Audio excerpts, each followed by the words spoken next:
अरे अरे दादी दीदी के समझाई ना, 2-4 दिन रुक जाए तो का हो जाए। बड़ी आई ससुराल वाली बनतिया। अच्छा तारो ब्याह हो जाएगा, फिर देखा नैहर में कितना रुकेलू।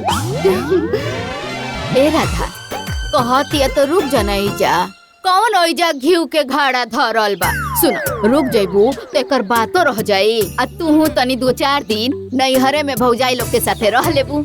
दादी रुके के तो हमार भी मन बा, बाकी का करी, जाए के पड़ी, जरूरी काम बाटे, फिर जल्दी आ जाए। अच्छा रानी। हाँ माई। अरे लौकी छिल दे छौके के बा। हाँ फिर जल्दी आई दादी। गोड़ लागत खुश नहीं रहा, दादी जी। खुश रहा, खूब खुश रहा। गोड़ लागत नहीं तू दीदी जी। धना पुत फल, सूरज भगवान तहार सुहाग बनौले राखस। खुश रहा।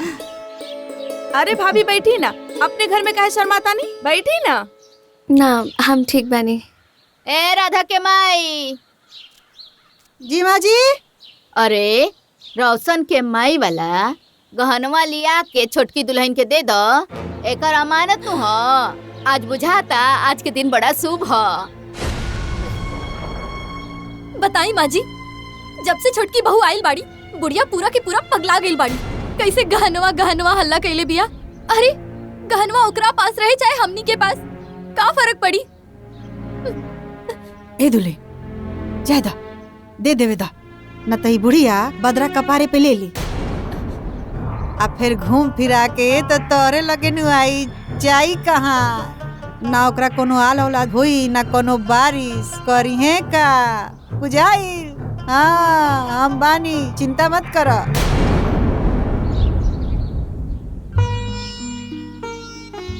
दादी रहे दी ना, हमरा के जब जरूरत होगी तब हम अम्मा जी से ले लेब। बाकी चाहे अम्मा जी के लगे रहे चाहे हमरे लगे, बात तो एक के भइल ना। ना बेटा, रोशन के माई को अमानत ह, तहार तहार हक बा ऊपर, तू रख। ली ल बेटा, तहारे पे हक बा, ले जा रख। ल ना। अरे ली रखी अपना पास, दादी तोहरा के दे रहल बाड़ी। ली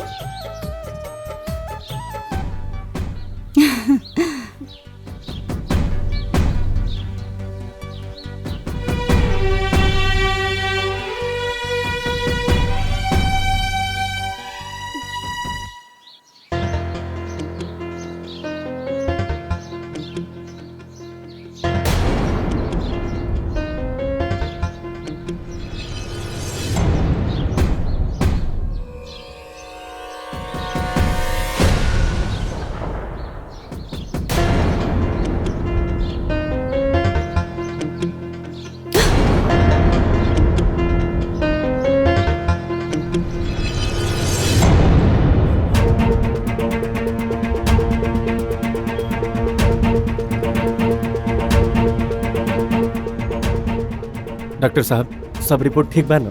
नहीं, रिपोर्ट तो ठीक नहीं है। गलत खान पान की वजह से इनका यूट्रस खराब हो चुका है।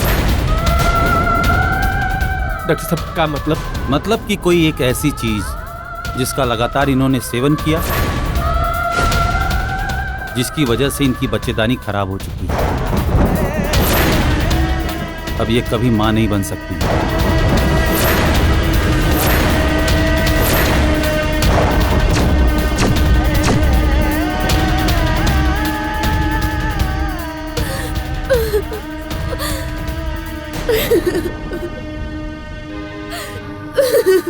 डॉक्टर साहब कौन तो उपाय होई ना, मतलब देखिए विज्ञान में तो इसका कोई उपाय नहीं है, बाकी ऊपर वाले की मर्जी। डॉक्टर साहब 3 नंबर पेशेंट की कंडीशन खराब है। Excuse me. डॉक्टर साहब सुनिए ना डॉक्टर साहब।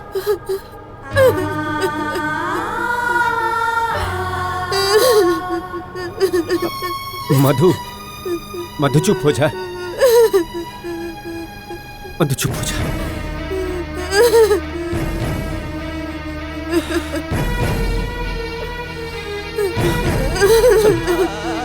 चलो उठा।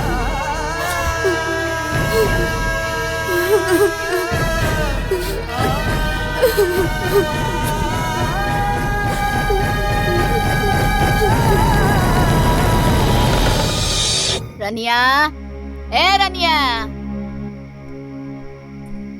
जब देखा रनिया रनिया रनिया, का भइल बतावा? सवेरे से गइल बड़न रोशन डॉक्टर लगे दुल्हन के दिखावे, अब तक ना आइले। तनी देखबे। भैया आई हैं तो घरे में आई है ना, कि दुआरे पे रुक जी हैं? ऊ देखा भैया भाभी आ गइलन। रोशन,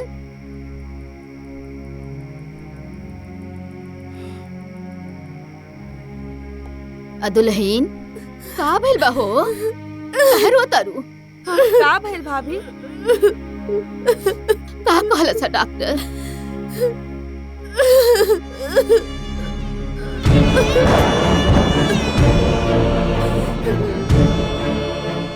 का कहला सा डॉक्टर की इतना रोतिया?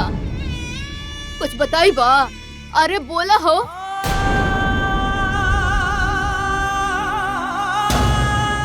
डॉक्टर साहब कहलन कि मधु कभी माई ना बन सके। का?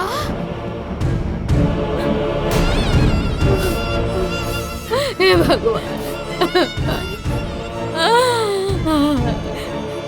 ए अम्मा जी, मत रोई, चुप रही। जाके ऊपर के समझावे के न पड़ी। रोवे तो कैसे काम चली? हां चुप हो जाई।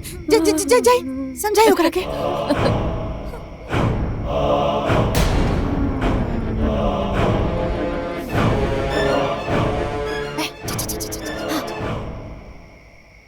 हे माई, बचपन से लेके आज तक राउर हम पूजा कहीं भक्ति कहीं रउआ ओकरा बदला हमरा के ई देनी। अरे हम ऐसा कौन पाप कर देले रहने की रउआ हमरा के 5 बना देनी। काहे कहीं माई रउआ हमरा साथे ऐसा काहे कहीं ऐसा का भूल हो गइल रहे? ऐसा का भूल हो गइल रहे बताई।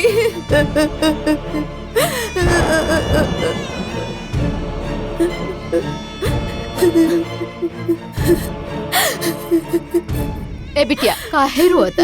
हाँ, माई तहर मन्नत पूरा करी है, तू भरोसा रखा। भरोसा? माई पे भरोसा हम कैसे रखी दादी?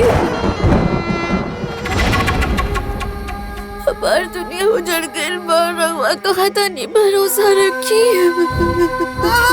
ऐसे कैसे बोला तारू दुल्हन? ऐसे ना बोले के। आ केकरा बात में आ गइलू? डॉक्टर के? अरे वो डॉक्टर है, कोनो भगवान ना है। अरे हाँ, अम्मा जी एकदम सही कहा तारी। तू चिंता मत कर मधु, हमनी केहू बड़का डॉक्टर से दिखाए। हाँ। मत रोआ बिटिया, मत रोआ, माई पे भरोसा रखा। ले जो रे, ले जो एकरा कमरा में।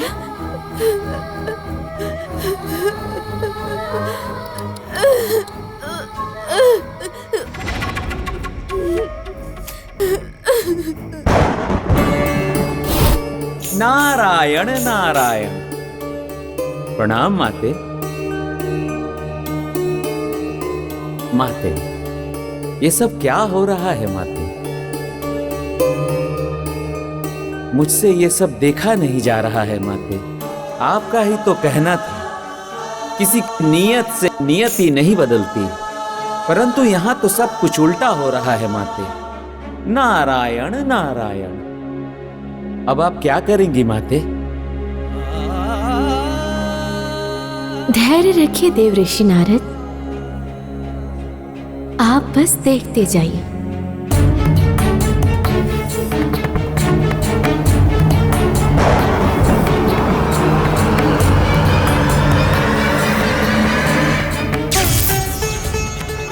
हे शक्ति स्वरूपा दुर्गेश्वरी, आपको मेरा प्रणाम।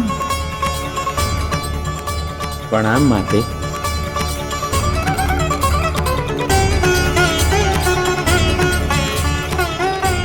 हे आदिशक्ति, आपने किस प्रयोजन से मुझे याद किया?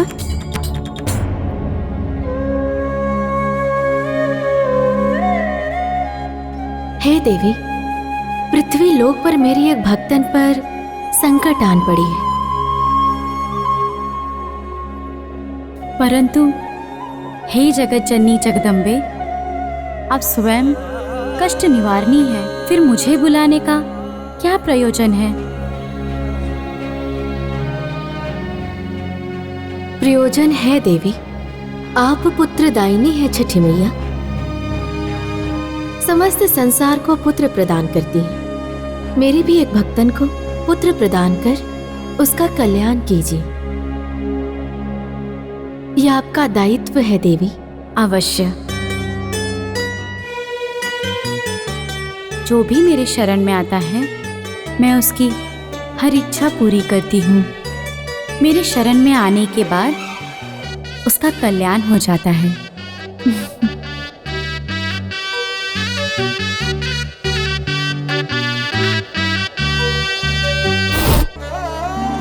नारायण नारायण।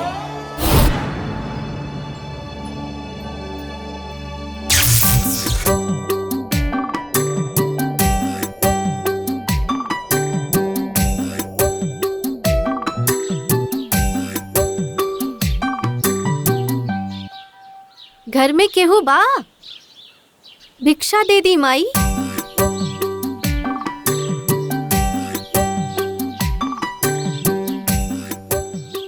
घर में केहू बा? माई कल्याण करिए, भिक्षा दे दी। अरे हम तो खुदे परेशान बानी, तहार परेशानी का हम दूर करे? जा कोनो दूसर दुआर देख। भिक्षा दे दी माँ जी, कोई परेशानी दूर हो जाए। हमके सब पता बा। न तोहू के गोद सोनी बा। सही कहता नी ना? हमार झोली आपन न तोहू से भरवा दा, माँ ओकर गोद भर दी है। अच्छा चला आवा भीतर चला।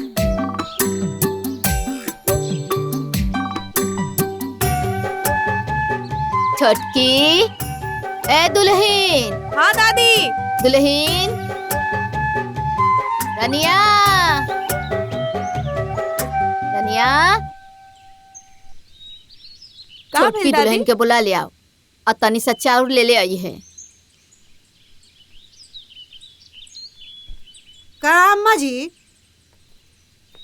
अरे गरे केहू के लेके अंगना में घुसा देते जेकर आपन झोरी खुदे खाली बा, वो दोसर के गोद का भरी? हाँ दादी जी, सब नीक नीक बोल के ना ठग लेवे ले लोग। इ लोग से दूर रहल करा। का हो भाभी, गजब हाल बटे। अरे जब दादी केहू के कुछ दिहल चाहतरी तो दे लेवे द। ओइसहू भी कहल जाला कि घर अंगना से केहू के खाली हाथ ना भेजे के चाहिए, ठीक ना? दादी दे दिया। अच्छा हमके देर होता है, चलते बड़ा बोला दें दादी। चलो हम जाता नहीं।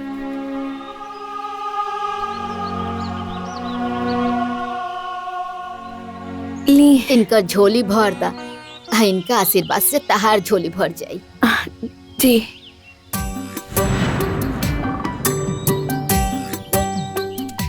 आशीर्वाद दिया हमारा। पुत्रवती भवा। हमार बात ध्यान से सुना। छठ मैया के शरण में जा और उनकर व्रत उठावा।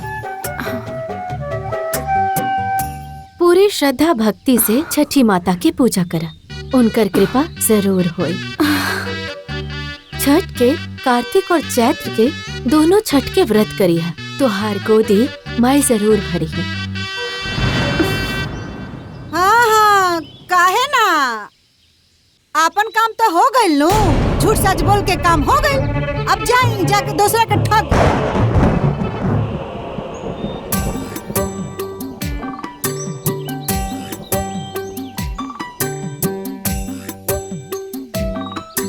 तुहार नियत साफ नहीं खे, यही से तुहार बेटी के गोद आज भी सुना। दो दो बेर गर्भ होकर भी खराब हो गया। जानती हो क्यों?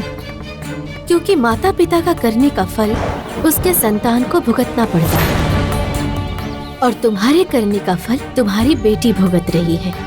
समय बा, सुधर जा।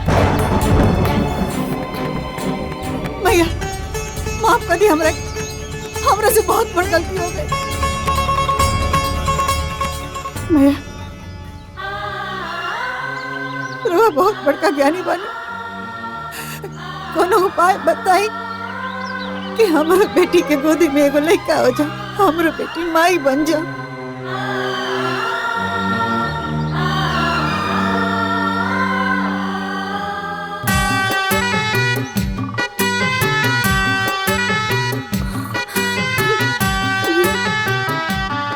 छठ माई के कृपा से सब ठीक हो जाए।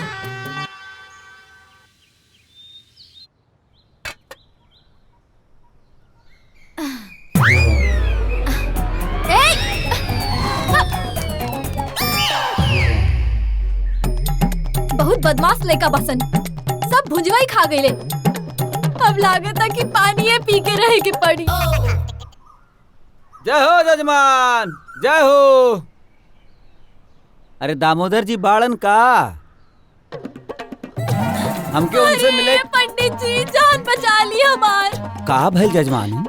अरे जब से प्रयागराज में संतान प्राप्ति खातिर दिया जलैले बानी, तब से बच्चन के लाइन लग गई पंडित जी। अरे त दुइये ठुनबा। तू गो हाउ देखी। ये सब राउर बा? ना त का भाड़ा पर लेके आइल बानी। हे पंडित जी कुछ उपाय निकाली, ना तो हम ना जियब। ठीक बा। जजमान कहाँ बाड़न? जजमान उहे दिया खोजे गइल बाड़न। पंडित जी कुछ मंत्र मार के दिया बुताए के काम करी।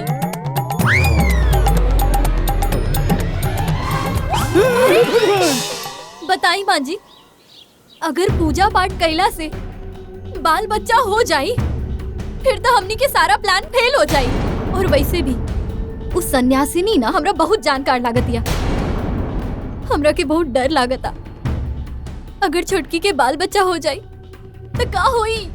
अरे कुछ ना है दुल्हन, तू चिंता मत करा। बस हम जैसे जैसे कहे ठीक वैसे वैसे करी।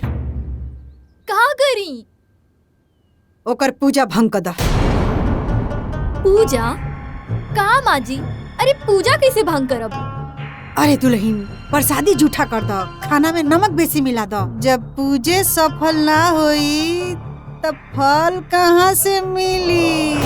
अरे वाह माँ जी वाह, राउर दिमाग के तो सच में माने के पड़ी। का दिमाग पर राउर। बिस्खोपड़ा है, बिस्खोपड़ा नहीं है।